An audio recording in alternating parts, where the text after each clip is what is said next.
नमस्कार, पंजाब केसरी टीवी पर आप सबका स्वागत है। मैं हूं कमाइनी। आज हम लुधियाना के BCM आर्या स्कूल शास्त्री नगर में आए हैं, जहां पर हम 10th क्लास के टॉपर्स और एक्सपर्ट से जानेंगे कि किस तरह से वो एग्जाम्स की तैयारी करते हैं, किस तरह से एग्जाम के स्ट्रेस को दूर करते हैं और किन किन खास बातों का ध्यान रखते हैं वो एग्जाम्स डेज में। तो चलिए जानते हैं एक्सपर्ट्स और टॉपर्स के राय एग्जाम्स को लेकर। क्या टॉप सीक्रेट्स हैं आपके टॉप करने के पीछे?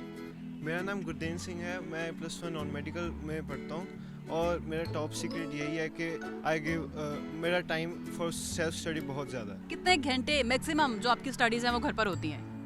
Around 6 hours. गेम्स के लिए टाइम निकालते हैं या कुछ आउटडोर एक्टिविटीज़ भी करते हैं आप? एक हफ्ते में तो गेम्स खेलना ज़रूरी होता ही है for health. Around 2 times in a week I play games.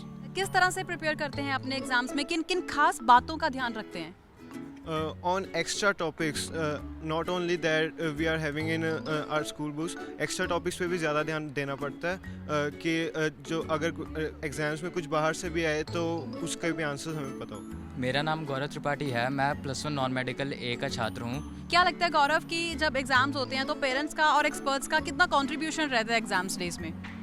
Parents वैसे हमेशा बच्चों को तो सपोर्ट करते ही हैं और स्टडीज़ में जब भी हमें कोई भी प्रॉब्लम होती है तो पेरेंट्स से हम हेल्प ले सकते हैं। एक्सपर्ट्स लाइक टीचर्स, अगर टीचर्स स्कूल में ज़्यादा हमें समझा ही देते हैं, इसलिए ज़्यादा सेल्फ स्टडी की ज़रूरत नहीं पड़ती। स्कूल में ही हमें ज़्यादा समझ आता है, हमारे टीचर्स सारा समझा देते हैं। किस तरह से डिवीजन करते हैं सब्जेक्ट को? कैसे प्रिपेयर करते हैं कि कौन सा पार्ट पहले करना है? टफ पार्ट को कैसे देखते हैं? पहले जो इजी पार्ट है मैं वो करता हूँ, फिर उसके बाद आई सी जो टफेस्ट पार्ट है ताकि उसको याद रहे ज़्यादा टाइम तक, इसलिए फिर टफेस्ट पार्ट पे ज़्यादा कंसंट्रेट होता है। मेरा नाम ऋतिक कुमार है, +1 नॉन मेडिकल। तो किस तरह से क्या प्रेजेंटेशन होनी चाहिए आंसर शीट की? आंसर शीट की प्रेजेंटेशन सबसे पहले टीचर को ऐसे देख के लगना चाहिए कि हाँ बच्चे ने लिखा है, बच्चे को आता है। शी शुड रियलाइज़ कि बच्चे को कुछ नॉलेज है and he has written, so उस हिसाब से आंसर्स लिखने पड़ते हैं कि we have to explain with points and definitions and explanations. And time management कैसे करते हो? कौन सा पोर्शन पहले करना चाहिए ज़्यादा स्कोर्स के लिए, कौन सा पोर्शन बाद में करना चाहिए? I will definitely try to do maximum marks like 5 or 4 marks question before, क्योंकि हम उस पर फिर ज़्यादा फोकस लगा सकते हैं। उसके बाद फिर लाइक लो स्कोरिंग जो क्वेश्चंस है उसको बाद में अटेम्प्ट कर दो कि we need to put let's focus on that. मेरा नाम अर्शिदा है और मैं +1 नॉन मेडिकल में पढ़ती हूँ। क्या टॉप सीक्रेट है आपके टॉप करने के? किन किन खास बातों का ध्यान रखते हो एग्जाम्स के लिए? मैं ज़्यादा यही ध्यान रखती हूँ कि कंसेप्ट्स पे ध्यान दूँ, क्योंकि कंसेप्ट्स ही चीज़ें जो हमेशा आगे भी काम आएगी हायर स्टडीज़ में भी, तो बेसिकली कंसेप्ट्स पे ध्यान रहता है। I am Palak and I am a non student. कैसे प्रिपेयर करते हो एग्जाम्स में? किस तरह, मतलब क्या सीक्रेट्स रखते हो? किन किन खास बातों का ध्यान रखना पड़ता है एग्जाम्स में टॉप करने के लिए या अच्छे मार्क्स लाने के लिए? बेसिकली तो जितना ज़्यादा हम लोग डेप्थ में पढ़ेंगे किसी चीज़ को, उतनी ज़्यादा उसकी कॉन्सेप्ट क्लैरिटी होगी। एंड मार्क्स के पीछे नहीं भागना चाहिए, पहले कॉन्सेप्ट्स क्लियर करने चाहिए। अगर समझ में आ गया तो मार्क्स ईजीली आ जाएंगे। सेक्रीफाइसेस करने पड़ते हैं एग्जाम डेज में? या काइंड ऑफ, क्योंकि हम लोग मॉडर्न जनरेशन जो है वो phone addict and social media addict बहुत होती है, तो कुछ टाइम के लिए उसे एट अ होल्ड रखना पड़ता है और अदरवाइज़ अपनी डाइट का ध्यान रखना पड़ता है एंड इसके अलावा कोई सैक्रिफाइसेस नहीं करना। साइंस जो है वो कुछ स्टूडेंट्स के लिए फोबिया रहता है, लाइक कॉन्सेप्ट्स क्लियर नहीं होते हैं, तो क्या आप टिप्स देना चाहेंगे उन स्टूडेंट्स को जिनको फोबिया है लेकिन वो स्कोर करना चाहते हैं साइंस स्ट्रीम में? टाइम मैनेजमेंट होनी चाहिए। एक तो हर एक पार्ट की डिस्ट्रीब्यूशन होनी चाहिए, इक्वली टाइम डिस्ट्रीब्यूट होना चाहिए और कॉन्सेप्ट्स बिल्कुल क्लियर होने चाहिए। जिसमें डाउट है वो क्लियर करें। किस तरह से पार्टीशन होती है? टफ पार्ट कैसे करना है और याद करने के लिए, और मतलब कैसे डिवाइड करते हो जब आपका लर्निंग पीरियड होता है?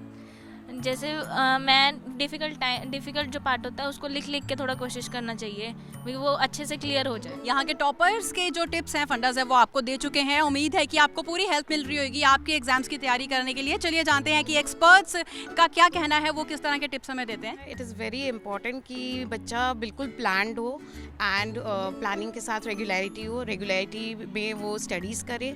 साथ ही साथ it is very important to give a lot of importance to the diet and 5 minutes का अगर वो मेडिटेशन कर लेता है सुबह उठकर, तो that also relaxes and you know it provides fresh energy into the child, तो उससे वो बहुत जल्दी लर्न कर सकता है। And motivation is very important, क्योंकि अगर पेरेंट्स और टीचर्स उनको मोटिवेट करते हैं एवरी डे, तो दैट बिकम्स वेरी इंपॉर्टेंट, क्योंकि जिस समय बच्चा गिरता है तो उसको सहारा चाहिए होता है and that motivation acts like a support to lift the child again to the same level from where the child can study again. Division कैसे बताते हैं? जब बच्चा पेपर अटेम्प्ट करता है, at that time also some children, it depends on the child, कि अगर अगर बच्चा टाइम मैनेज करना जानता है तो वो कोई भी पार्ट से स्टार्ट करे, but there are children who don't know how to manage, तो उनके लिए अच्छा है if they start from 5 marks question, ताकि उनका 5 मार्क्स ना लूज हो and they can lose 1 or 2 marks. I am Meenakshi Kalra, I am teaching maths and according to me बच्चे को पहले बहुत ज़रूरी है कि उसकी रूटीन की प्रैक्टिस होनी चाहिए मैथ्स में and concept should be clear and during exams days I think at least 6 hours sleep is sufficient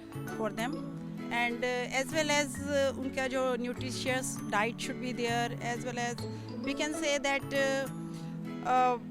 उनका रिटर्न प्रैक्टिस मैथ्स में जितनी ज़्यादा रिटर्न प्रैक्टिस होगी उतना ही दे विल स्कोर मोर। कुछ स्टूडेंट्स की प्रॉब्लम होती है कि जब वो क्वेश्चन पेपर देखते हैं, चाहे उनको आता होता है बट वो क्वेश्चन पेपर देख के डर जाते हैं, लाइक वो कंफ्यूज हो जाते हैं कि इसका आंसर ये था या वो था। इस तरह से किस तरह से बच्चों को क्वेश्चन पेपर अटेंड करना है? Always advising to the students के जो तुमको पहले लगता है कंफर्ट जोन की जो इजी क्वेश्चंस हैं, right that question number and then do firstly that one. उसके बाद जो डिफिकल्ट लगते हैं उसको बाद में करो लेटर ऑन, बिकॉज अगर बिगिनिंग में ही तुम्हारा कॉन्फिडेंस बन जाएगा तो बाद में वो क्वेश्चन भी आने शुरू हो जाएंगे। अगर पहले से ही हमने वो शुरू कर दिया तो वहीं कॉन्फिडेंस लूज और फिर they will not be able to complete their paper in time.